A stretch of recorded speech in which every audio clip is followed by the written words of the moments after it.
Hey guys, welcome to our SoulFam Podcast, where I interview space holders from all over the world. I'm your host. My name is Karolina, and I'm the manifestation mentor and connection catalyst.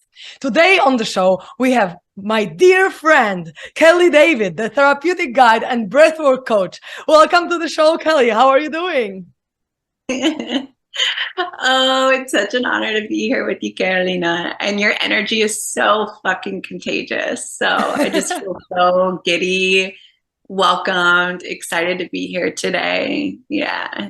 Thank you for I'm having so excited. I'm so excited to talk to you because we had so many amazing conversations on the beach and just walking through the Costa Rican jungles. And I feel like I would love to bring this conversation into the world as well, because so many people would have some challenges and problems, and we will be talking about attracting your divine partner and calling your beloved in, and all the practices and things to do to actually make it more smooth and easy and amazing, so that we actually explore ourselves in the process as well. So it's so exciting for me to have you on and to talk about this and many other things probably as well on the way. But I would love to start with a little bit of a backstory of yours. So I would love you to share, how did you become the therapeutic coach and breathwork coach, and just, how did your spiritual evolution start? Because I know that you're very much into spirituality and meditation. I'm super curious to just know a little bit of a story, so that the audience know who they are talking to today, or who they are listening to rather. you. Oh, I love sharing this part of my journey because it feels like I just like time hop back it feels like so long ago. So I always knew like this healing path was calling for me, but I went down a really traditional path. Um, I got my undergrad in psychology and theology, and then I got my master's in marriage and family therapy, and so that was all in San Diego and Denver, and I knew that I wanted to be some type of therapist, but I really struggled along the way in grad school of finding like a modality and a perspective that really like aligned. And I also was still trying to like find who I am, right? Which, if we're being true to ourselves, I think we're always constantly evolving as humans. We're always finding ourselves and finding deeper layers. But a lot of that work up until that point in undergrad and grad school was a lot of my own healing. And I remember being at the end of grad school, and someone came to present this modality called internal family systems. And I kid you not, Carolina, like my whole body just stopped. I don't think I swallowed. My jaw dropped, and I was like, this is it. This is how I like see the world, right? Because we'd been trained in grad school with more traditional modalities, more cognitive, more behavioral, more emotional approaches, but there was just something missing in this approach. And the way that internal family systems, I'll give kind of a quick little background, but it was created by Richard Schwartz, and he believes that the core of us, like our soul and our intuition, is so whole and compassionate and curious and grounded. And then we just have these parts that naturally arise as coping mechanisms in this world, right? So we have like that protect some of our core wounds. And the outline of it was really innately spiritual. And I was like, that's what I'm missing. Like I'm missing some sort of, I'd broken away from like the religious dogmatic approach, but I was still held on to like, okay, there's something bigger than me out there. And this approach just started that weaving back into something bigger. I was like, okay, wait. So like my soul and my intuition, when I reconnect and I form this deeper, compassionate relationship with all my parts, and these parts that I shamed for so long, like my avoidant or my overly anxious part, or the part that used to binge eat or binge drink, was all serving me. And so I like jumped on the bandwagon. I got my own IFS therapist. I went to all the Richard Schwartz trainings, and it just became like a way of life. And so after grad school and in grad school, I was working with a lot of marginalized populations, which was a huge, massive, it's a passion of mine to work with those that might not be able to afford services otherwise, or that are overlooked by mainstream society. So I've worked with a lot of homeless people and people in the system, and worked in probation. And then, I feel like the softening of my system already hearing this. I moved to Brazil before COVID. And that was kind of like my feminine awakening, you could say, where it was like, oh wait, I'm still working in a highly masculinized society, and I'm taking on a lot of this trauma, and I'm not really embodying totally what I'm holding. And so I switched my whole life around, and I reconnected with God and source and with plant medicine again, and really just shifted my whole life. I got trained in breath work, and so now I run my own business since 2020, and I really hold space for those that are on this path of diving deeper within their body, within spirit and nature, within their parts. And I hold those space through therapeutic guidance, through breath modalities, somatic approaches. So yeah, everything just switched, and now it's like, it's just a way of life for me now. And so now I've created this abundance of community and clientele, and I just feel so supported. So I think Oh, that's like a little 5-minute quick background on my life. that's beautiful. Thank you so much for sharing. I'm curious to dive a little deeper into internal family systems, because I'm guessing that it's very similar to parts work, as you're familiar with Teal Swan and how she teaches parts work, which principle is that, yeah, we are fragmented. Our personality is fragmented. And so when we discover all these different fragments of ourselves, we can resolve conflicts between them. We can see their needs, their roles, their desires, their values, and really discover, okay, like this part of me is my inner child, this part of me is my inner adult. And sometimes, actually, I just finished a session like half an hour ago. I did parts work where we were working with the part that is scared of judgment. There was like a little 6-year-old kid, and then the part of the client that is the inner critic that judges, right? So fear of judgment versus judgment. And then we had conversations with both of them. And so I want to ask about it, because I've never done a specifically internal family system session, but I'm guessing that it's very similar to parts work. And it could be quite confusing when we take the word family in this, because I feel like it's not only family, it's like, it's just different personalities within us. So this name can be a little bit confusing, I think, for some, because it's not only that you have inner child and inner dad and inner mom, but you also have all these other parts of you. And so why is it even called family? Like, I'm a little confused. Like, do you know? It's such a good question, because I get that a lot. People are like, wait, I don't want family therapy, or like, I don't have family issues. It's like, okay, so let's backtrack, because it's such a good question, and you just explained it so well, which is like, we have all of these different sub-personalities within us in our internal psyche, and that is actually our family that makes up our whole, right? It is our internal family system within us. So that's how he describes it, is all of our parts are like, they are our family, if that makes sense, right? So I love feeling into it in that way, because it's like, okay, how can we actually form a dynamic relationship with these parts?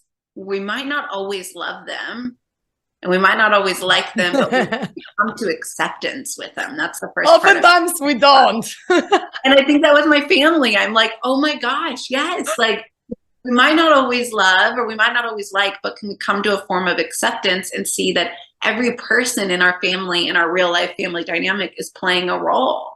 And that's what's happening internally, is every part is playing a role. And our work is to be able to step back enough to see what role every part is playing. Yeah, absolutely. Does that make sense? Does that help? Yeah, I love the perspective that this is our internal family, because usually to our family members, we are loving and we are, okay, it's family, so I'm going to accept it as it is. So I love this approach to see it as a family. Although this just reminded me of one part of me that I completely resisted. If I can bring it up and tell you a little story. Because when I was on the completion process practitioner training with Teal Swan, I really wanted to manifest healing with Teal Swan, like 101, right? And it finally happened when we had like a little break between our practices and our lunch or something. I was like, Teal, I'm struggling with this one thing, and can you help me? And she's like, okay, I'm going to take on the part of you. And she took and channeled the part of me that is like a complete princess. I was looking at it, I'm like, I can't believe this is me. Like, I hated this part. I was like, fuck this part, this entitled bitch. I was like, I don't want this part as me. I was like so resistant to it, right? And then I channeled another part of me that is like, because this princess wanted to have everything provided for her, everything given to her, and she wanted to attract a partner who's gonna be kind of like a dad figure, like the dad that I just say daddy, and daddy brings me everything what I want, and kind of like a fairy tale princess vibes, right? And then I also channeled another part of me where I was independent and I want to get shit done and I don't need anyone to give me anything. And, we had a conversation between these parts, but I remember so much resistance to this entitled part of me. But then I realized that this part is actually the part of me that knows my worth and knows my value and knows that I deserve freaking everything. And so every part, and that's why I'm bringing it up, to know that every part of us that we feel like is actually like, we don't want this part to even be a part of us because it's so shitty, every part brings value. The angry part has great boundaries. The entitled part knows their worth and knows what we deserve, and any other part that we might resist inside of us brings such a massive value that now I freaking love my princess. I even wear clothes depicting her, and it was so funny because the next day I wore this like amazing dress and earrings and everything, and Teal came to me and she's like, feeling into your inner princess, huh? And I'm like, yes, I am. Because I need to accept it. I need to take it as a part of me, because otherwise it's going to go against me and not for me. And ultimately it has big value. And of course I might still want a partner that I'm going to be for life with to provide for me, not because I don't want to have my own money, because I do, but because this part of me will be like blossoming at that point, right? But also like I can really see value of each and every part of me, that even though I might have resisted this part, if I understood it well, it's about understanding. If I understood it well, then it's actually really serving me. And so I'm really curious to hear your thoughts about it. And maybe if you had any similar story for you that you've discovered the part that like, oh, I fucking hate this shit. But then you're like, oh, I actually see the value and the roles that it plays for me. Yeah. Thank you so much for sharing that. Like, you hit so many powerful parts in that experience.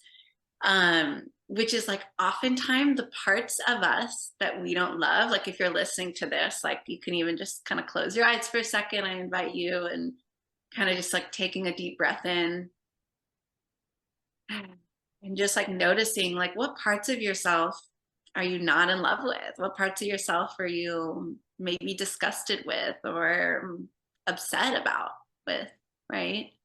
With Karolina, it was like her princess part. And with me, it's like my too muchness, my bigness. And it's like, can you even just notice it in your system of like, okay, what's your main, like for me, my too bigness, I just like I already can feel it and I worked through it, but I can go back and feel like, oh, I just want to like hide. I just want to like curl up. I just want to like be in a little ball and be closer to that realm. And so now I wonder if you can just bring a few breaths into that experience of like, okay, this is a part that I don't love. Notice like what you want to say to it. Notice any energies come up around it. And I'm not going to guide you through a full experience. That was just kind of like the first curiosity phase. I'll explain a little bit of my process in a bit, but kind of just keep that in your forefront of your mind when you go through the rest of today's podcast, because I'll help you out with some like actual tools to move through that. But that part, whatever part came up for you, right? So for me, it was like my too muchness. That actually is your greatest gift to society and to the world, right? Like, your princess part that knows her fucking worth and knows what she wants in life, like literally propels you forward, not only in your romantic life, your personal life, but it's literally gotten you as far as you are right now in your business. And it's what makes you like so fucking magnetic. And I also love that through the healing process, now you get to like play with that part. Like, you get to actually dress the role and it's fun. That's like a really beautiful way to like clear any extra shame that's still there, is like, I'm going to actually turn the volume up, right? For me, it's like, how fucking big can I be sometimes in spaces? Not just like physically take up space, but emotionally and verbally, can I like embrace that part? because it's actually what people find most magnetic about me. It's like my personality, my energy, my aura, right? My vibrancy for life. And that's what like actually makes me so attracted to myself. And that's what's going to eventually attract my partner. So I love that story. Thank you for explaining that. And that's like a big part of my work is, okay, let's work on embodying that. Let's feel it. I would love to share. Can I share an example with you? Please. Okay. So I was just working with a client the other day, and she had this part that literally was this like heart that she wore on her sleeve. Like it was like this really cute. She explained it as like an anime character within, and it just had like these bubble hearts all around it. And it just cared so much about loving others. And it also really wanted to be loved and seen herself. And she was like, I hate this part, right? I don't know if she said hate, but like she really didn't like it. And she wanted to like yell at it. She was like, I can't find compassion for this part. And my work as a facilitator isn't to bypass. It's not to be like, okay, let's find love and light for this part. It's like, let's go all in. So I had her actually somatically take the embodied approach to becoming that part, right? So her body hunched over and she became that anime character. And then I was like, now I want you to just let it out. I want you to let it out on this anime character, the one that wants love, that wants to be loved. Like, just tell it how you fucking feel. Like, yell at it. And she just started like crying minutes later. And she was like, I can't. She's like, I actually like this part. And I want to protect it. And this is actually like one of my greatest gifts. And I'm like, there you go. Like sometimes we just have to give full permission to be like, girl, like scream it out, let it out. And at the end of the day, it's like, wait, I actually do. That's where you can find your deepest levels of compassion and love for these parts, when you can bring so much level of just acceptance to it. And so I invite clients into that experience a lot, which is like, take the embodiment. And what I mean by that is like, for me, my part that wants to hide, right, is hunched over. My part that feels too big is like this. Like, actually take that position, be and breathe with it, and then have an internal dialogue with that part. And most times, 9 out of 10, at the end of the day, you end up finding out how they're serving you, how they're protecting you, and how you can incorporate them in your life so that you don't have to like get rid of them anymore. And so in that session with her, she ended up finding a way, a balance to use discernment, right? That she still gets to love the whole world, and she still gets to take care of others and ask for her needs to be met, but she gets to choose, right? She gets to protect herself, and she gets to choose when it's safe to share that. So hopefully that makes sense to you and to others that are listening. But this approach is so fun. And yeah, I love little mini assignments like that of, okay, now how can we dress the role and embrace that? Yes, thank you so much for sharing this. I absolutely love this story, and I love that you're doing it in a way where you embody the part, because I know that some people do parts work, but more from being in your conscious self and then just in your mind talking to these parts. And I feel like it's completely different if you embody, like, as you said, you become this part, you feel it in your body, like you are that part. And then you can really discover the needs and the roles and the desires. And when I guide it, it's like, okay, really become only this part, like channel this one part of you so that you can understand it on a deeper level. Because if you only stay in your conscious mind and then you just kind of talk in your mind to these parts, it's not full understanding. It's not full embodiment. It's not full, resolution sometimes even. So I love that you're actually bringing people to embody, to become, to scream some stuff out, to cry it out. This is the most helpful, I feel, because the emotional release is one of the best tools that we have. And like movement of the body and breathing is just the best. So thank you so much for sharing and for, helping people understand how it works. And now all the people who listen can try it out with their own parts at home. And so, yeah.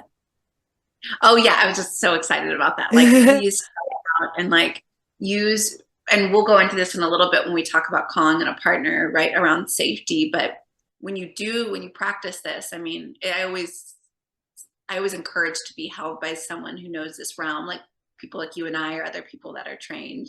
But if you are practicing this, like, make sure you're in a safe spot and like always come back to your breath. Like if you're feeling like you're going to collapse and you're in a trauma response, the first thing to do is to slow the process down and to deep breathe and just remember that you actually aren't this part. This part is just a part of you. So you can work with this part to ask it to step back a little bit to not feel so overwhelming. And then you can have a dialogue and then you can clear through it, right?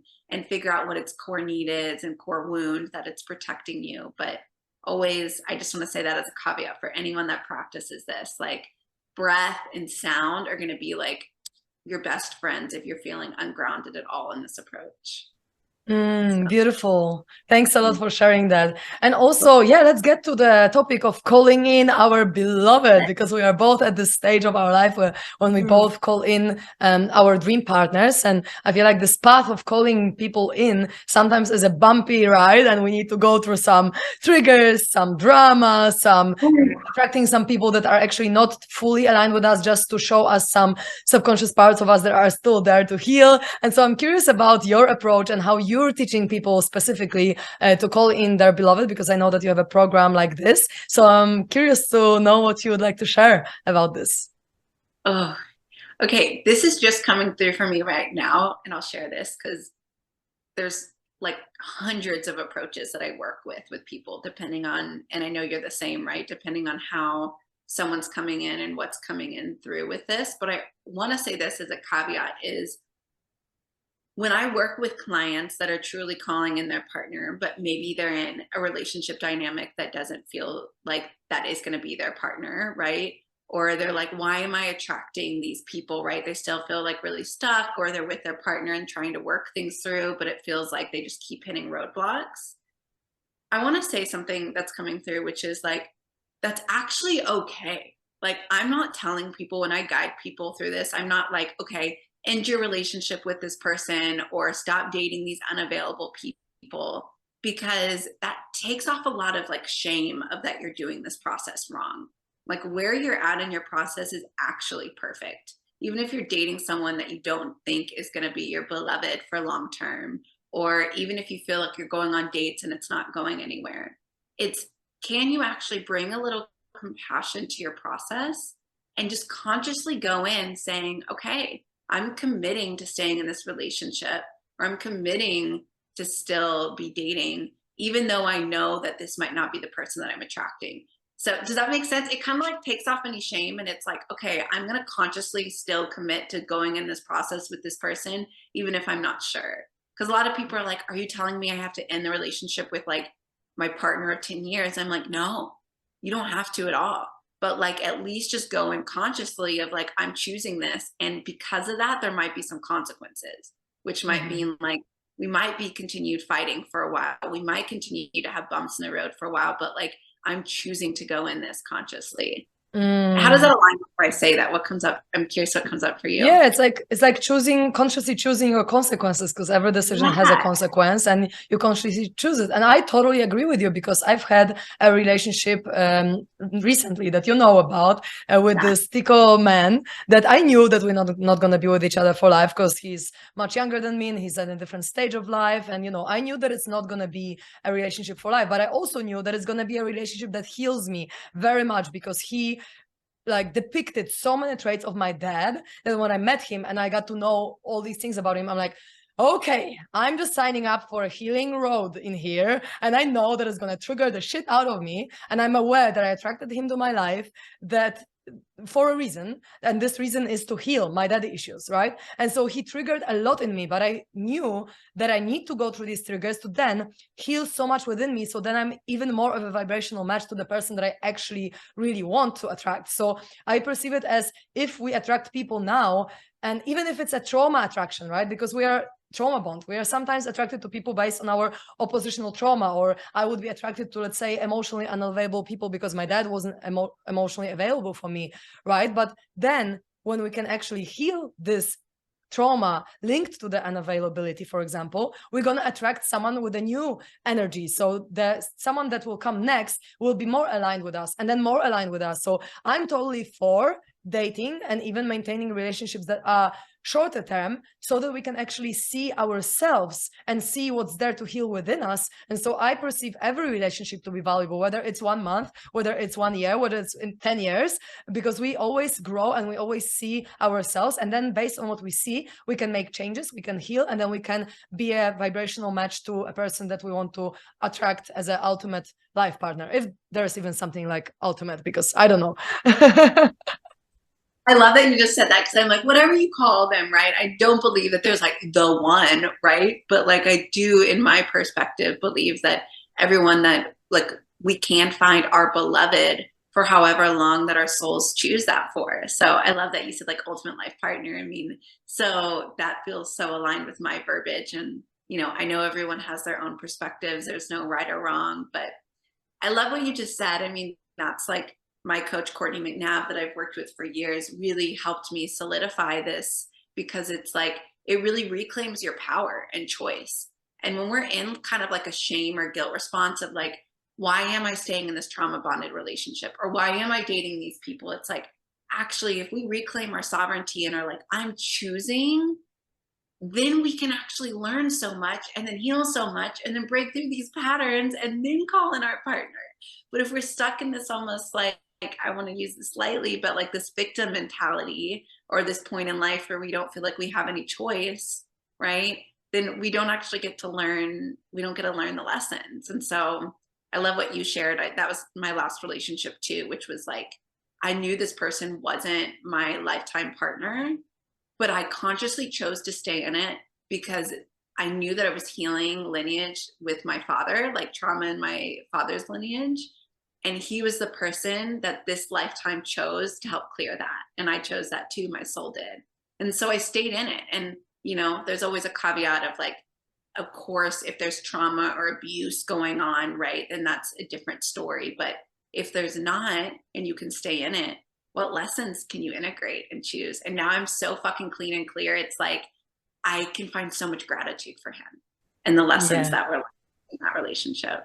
Absolutely. And also I feel like it's about your boundaries as well, because here, like, okay, I've been dating the last 2 guys I've been dating. I knew that they are not going to be for life, and I knew that they're going to trigger me. But then at some point, especially with the first guy I dated last year, he was like, after my long-term relationship, I dated 2 guys, right? And this guy, like, at some point, he just crossed my boundaries so much that I was like, okay, I knew that I need to heal with this person. I knew that I need to move through some stuff. But at this point, I was like, okay, that's it. I can't handle this anymore. I don't want to be triggered anymore. I'm ready to move on to someone else and to actually state my boundary and not put up with the stuff that I don't want to put up anymore, right? So you can be also, because like there is a fine line between, oh, I'm going to stay because I can still heal, and the boundary of like, okay, I've already healed enough and this is actually crossing my boundary, so I don't want to stay in this relationship anymore. And so I'm curious to know, how would you guide someone to discover whether it's a, let's say, a good idea to stay and keep it going, or whether the boundary is crossed and they should just stop seeing this person already because it's just too much, kind of thing? Ooh, I love that question. And I'm so curious to hear your perspective as well around this, because I love how you were so intuitively, like you just knew when that boundary was crossed. So yeah, I would love to hear your perspective. For mine, and what I guide my clients through is, first and foremost, it's first creating safety internally, because they can't actually know. You can't know. My perspective is you can't know when a boundary has been crossed unless you're connected to your internal experience. Because if you're living in a trauma response, which many of us do, which is in fight, flight, fawn, or freeze, then we're going to be disconnected from our body and our intuition and our own internal source.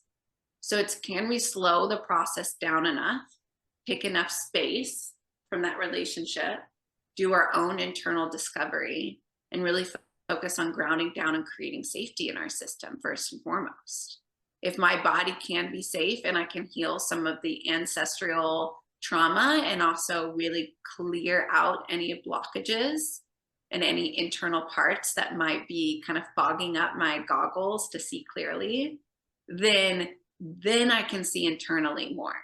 And the more that I'm connected there, and the more that I'm connected with my intuition, then I know I can feel the subtle differences in my body, that like tightness in my solar plexus, or the constriction in my throat, or the anger building up whenever that boundary has been crossed, where it's almost too much.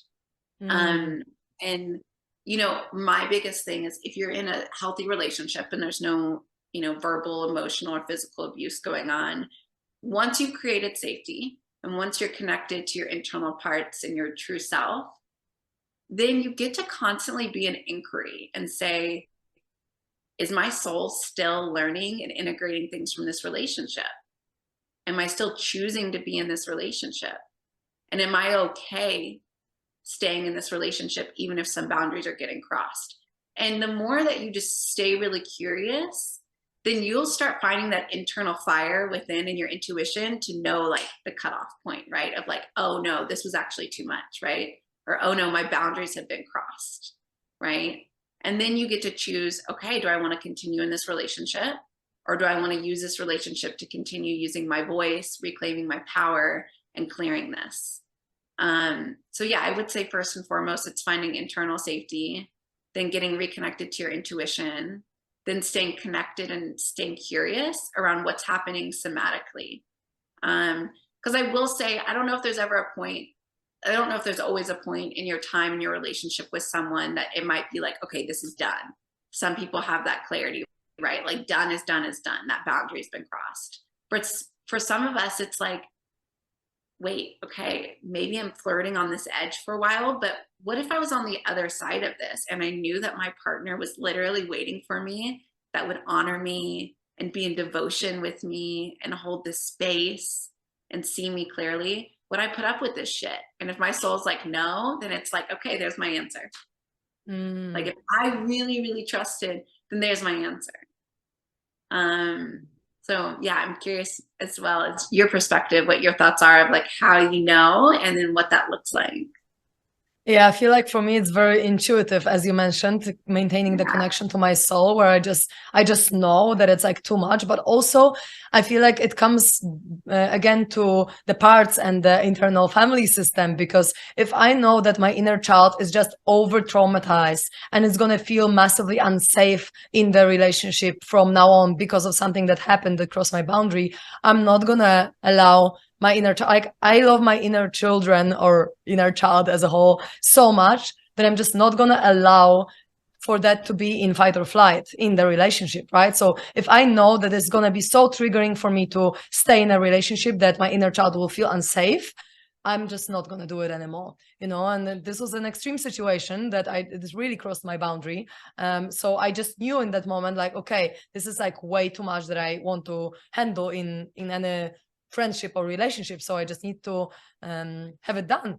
However, I've got so much value from this relationship or this romance or whatever you want to call it, because we were not kind of a couple, we were dating for a few months, and it was so valuable, it changed my life in so many different ways. So, you know, even if it ended, it was still amazing and it was successful because I have grown thanks to it. I feel like success of a relationship is when you can really grow from it and learn from it. So it was amazing. But yeah, I feel like intuition and just like caring about my internal safety and not being in a trauma response in a relationship, right? Because once you're in a fight or flight or freeze and you know you're going to continue with this partner or whoever in a relationship, even a friend, right, keeps doing what they are doing and is going to constantly put you in this trauma response, you know that it's not good for you because it's just going to be too much for your nervous system to handle. So can I add something to that? Because I love, I just love our alignment and how much our work is so similar and our perspectives. So I love that you brought that in. So thank you for bringing in like that inner child and the safety aspect. And that's why I work so much with, and I definitely advocate for people to really find internal safety within first, so that they know and connected to their intuition, so that they know whenever they're so connected that they know whenever a boundary has been crossed and that they become in fight or flight. Because if someone doesn't have internal safety and they're living in this world on fight, flight, freeze, or fawn, right, in the sympathetic nervous system, that's when you start hearing language of like, every man is this, or all these people are like this, or he made me do this, or she made me, or they made me feel like this. because what you're doing is you don't have safety internally. So now you're just projecting it on everyone around you, right? And so everyone's not safe in this world, and no relationship is working out, and it's always the other person's fault. But when you can create internal safety and then come from a self-sourced spot, then you can really see people how they are. Because a lot of the times it comes back to me of like, can I actually, yeah, maybe that person triggered me, but that was my own internal child that needed my love. And it wasn't really the responsibility of the person in front of me. So when I create that, then I'm like, oh, wow, this wasn't actually their fault. They didn't actually cross a boundary, but my little internal child needed the love and attention. So I get to attend her, and then I get to come back to the relationship. And then I'm like, oh, okay, this was actually a me thing. And then I get to have greater discernment when a boundary actually is crossed. And I'm like, no, actually, I was really sovereign and clear, and you crossed this boundary. Does that make sense? Like the discernment between when it's someone else that's crossing a boundary, or when it's just our little inner child that's maybe triggered because of like the projection that's happening in the external world. Yeah, totally. I totally resonate with that. And so, having said all that, I'm curious, what other methods, apart from working with your inner child, because I feel like that's a big part of it, do you use for attracting the beloved in your life? Because there are multiple tools, but I'm curious about your favorite ones that you use for yourself and you teach your clients. Let's say most of them, because I know that you have many tools. But yeah, tell me about your favorite ones. Okay. Oh, where do we start? So this past week we did a womb clearing ceremony, and then also a ceremony of really like death and rebirth, because we can't really actually, and I don't work with just women or individuals that have wombs. So the ceremony would look different with everyone that I work with, but we can't actually really like know what we truly want until we release any kind of karmic or ancestral or past lifetime cords. So I work with clients a lot to really clear their energetic body, because otherwise they're just going to keep on attracting people that are like literally holding on to old cords that like aren't even ours to clear. So I do a lot of clearing, a lot of soul retrieval, so people can get really clear back on themselves and really dying to old ways. And a lot of times clients don't know what they want, or they say that they know what they want. So we actually die to these old ways, and then through an embodied somatic approach, without actually even knowing, I have my clients start embodying the opposite of what they don't want. In a way. So if what they don't want is someone who's really angry, right, or super controlling, I'm like, okay, find that pose. What does that look like? Hold it, breathe with it. Now find the opposite. What does that feel like in your body? And start really feeling into that. And then they come up with words. So I take kind of an inside out approach. Instead of getting your list of this is everything I want and this is everything that I don't want, it's like, let's ask the mind to step aside. Let's embody what you don't want. And then let's just release. Let's find a different breath that's the opposite. Let's find a more open approach. If you're down and curdled, let's find something standing up, and breathe and feel into that. And then afterwards we process, what did that feel like? What was that like? What kind of words came to you? So you can get really clear on what that felt like. Because you can know everything, and write down everything that you want in a partner. But if you don't actually know what it feels like, then you won't become that energetic match for your partner. And then I literally have my clients like meditate and move through that every day. I'm like, okay, it doesn't have to make sense, but every day I want you to find that pose, breathe into it, call that into your life, become it, like actually become your desire. And that doesn't mean, here's a caveat that's coming through. That doesn't mean that you're going to not attract the unavailable. It doesn't mean that you're not going to attract the whatever type of partner that you're not wanting to, but you're going to have greater discernment and be like, wait, they're not vibrating at this frequency that I know. So I'm going to use now boundaries and use my voice to say no. And the more that you say no, the more that you're a yes for what you're desiring to attract. So that's like a really fun way to bring that through. And then that's more of like the I would say the more feminine embodied approach, which is more like our feeling body, no matter what sex or gender you are, right? Of like the feeling, the pulsating, the breath. And then the masculine approach is then writing that down, getting a structure of what are my yeses, what are my nos, what are my maybes, and like looking at that all the time. Anytime you go on a date, right? Anytime you're just meditating and you're feeling into what you're calling in, do that with actually every part of your life, every relationship. I got really clear this past year, and I made that list for romantic partners, for platonic friendships, for working collaborations, for my family.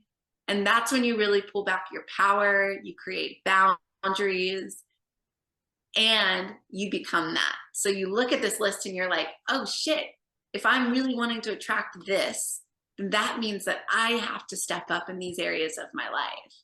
So, I mean, it's like a full embodied, then masculine, then now you get to play with really bringing that in your life.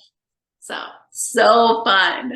So fun. It sounds really, really fun. But ultimately, it's about kind of your vibe attracts your tribe, right? When you embody the vibration of how you want to feel in your future relationship, you're going to be closer and closer to this being an actual reality. And it doesn't mean that you're not going to attract like people that are not fully aligned with you on your path, but it means that you're going to be closer and closer. And sometimes these people, as we said before, that you attract on your path on the way to your dream partner are necessary for your growth and necessary for you to see something and to actually bring you closer to this embodiment that you're practicing, right? So that's amazing. I absolutely love this journey. Thank you. Yeah, it's so fun. And like going back to what you just said, it's like, okay, let's say you meet someone. I'll give my example. So let's see, I meet a man and he still kind of has some of those avoidant personality types, right? That I'm like, okay, this resembles like old patterns. Now I get to choose. And it really just depends. Even though I am calling in my life partner, can I use discernment and say, okay, yeah, I still want to go out on a date. Like I still want to flirt. I don't have to say no to this. And I'm not like, it's not like the universe is going to like punish me or not bring in my partner because of that. People like have this fear approach with the universe. And that's really like religious trauma that's been passed on about like God, right? And punishment. But like, it's like, actually, that might bring you closer to your deeper desires. But I'm going to come back to sovereignty and choice, like we talked about earlier, and say, I'm still going to say yes to this. And I'm still going to have so much fun. And I'm going to use discernment and play. But like, I still got to go flirt and I still get to receive a yummy dinner. And like, you know, and yes, that person might not be on my list of what I'm calling in, but that doesn't mean that I still can't have fun or enjoy it on the way. So, and like, what can that person teach me? Like you said, yes. like, what can I still learn from them? Because the fact we're never going to be healed all the way. I mean, I think that we are healed but I think that we're never going to have all of our parts totally, what's the word for it? Like we're still going to always be doing our internal parts work. So there's always going to be more fragmentation and more coming back to wholeness that can happen. So why not use every opportunity as a teaching lesson? Exactly. That's exactly how I live my life at the moment. And I feel a lot of value is coming from all these people that I'm attracting. And so I wish everyone that listens to this podcast that if you have people in your life that you've attracted and you don't fully feel like they are for you ultimately or as a dream partner, just see, okay, how can I grow from this? How can I expand? And what does this relationship tell me about myself that I can shift and transform and be more of a vibrational match to my dream partner, which is great. Thank you so, so much, sister, for sharing all that. And I just have one little question for you at the end. I would love you to share where could people find you if they would like to see more of your content or maybe sign up for your program or do some breathwork sessions with you. What's the best way to find you? So on Instagram is where I'm mostly found. So it's _ and then Callie David, Callie David. And then you can also check out my website as well to kind of understand more of the diverse, because I lead somatic-led breathwork. I work with plant medicine, therapeutic coaching and guidance. So, and then you can always just reach out to schedule a call and we can we can dive in deeper to figure out the perfect realm for you. So definitely recommend Instagram or website, which is just www.calliedavid.com for further information. Amazing. Thank you so much for sharing your wisdom, your practices, and all your perspectives. It's been super valuable. So thank you, sister, for showing up on this podcast and sharing your beautiful self with the audience. Thank you for having me. This is such a gift. And so I will talk to you soon. Mwah.